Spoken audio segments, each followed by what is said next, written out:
La première chose que Partage met en place, ce sont des écoles, c'est-à-dire des bâtiments. Donc on construit avec nos partenaires un nombre suffisant d'écoles primaires et d'écoles maternelles pour pouvoir faciliter l'accès à tous les enfants. Et bien sûr, ces écoles, on les dote en mobilier et en fournitures scolaires. Ensuite, on travaille beaucoup sur la formation des enseignants. Donc on recrute des enseignants, quelquefois des enseignants supplémentaires à ceux des écoles publiques.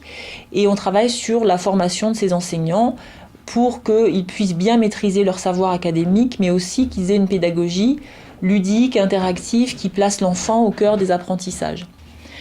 Alors les méthodes pédagogiques un peu innovantes et un peu différentes utilisées par nos partenaires sont souvent des méthodes où l'enfant est un acteur de son apprentissage. C'est-à-dire que clairement l'enseignant ne va pas lui dire voilà le savoir c'est ça et tu dois apprendre ça par cœur et tu dois le savoir un peu bêtement, mais on va essayer de comprendre quelles sont les connaissances dont tu as besoin pour vivre dans ton milieu. Alors on a des partenaires qui travaillent beaucoup sur ces questions et avec lesquels on travaille de manière approfondie, que ce soit l'INEP en Équateur qui par exemple travaille avec des enfants d'origine indienne et qui va non seulement leur donner des savoirs, des compétences et des savoirs académiques de bon niveau, mais aussi qui va être très sensible à la promotion de la culture indienne locale.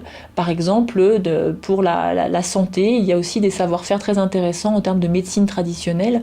Sur la culture, il y a aussi des chants, des danses, etc. dans la culture indienne qu'il est important que les enfants connaissent pour pouvoir bien s'intégrer dans leur pays, dans leur culture, dans leur famille et respecter aussi les traditions.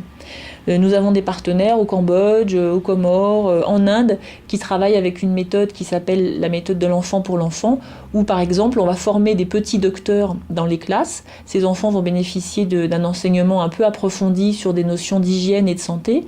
Et ensuite ces petits docteurs vont s'assurer que leurs petits camarades en classe se lavent les mains, se lavent les dents, ont les cheveux propres, et vont être donc les petits responsables de l'hygiène et de la santé de leurs petits camarades.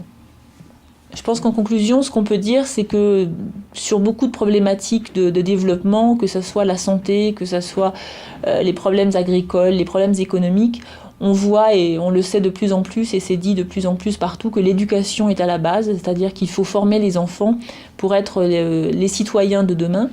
Donc sur un savoir, mais aussi sur un savoir-faire, sur un savoir-vivre, sur un savoir-être. Et c'est ça que nous essayons de promouvoir au sein de Partage. Ce sont des enfants qui savent vivre ensemble.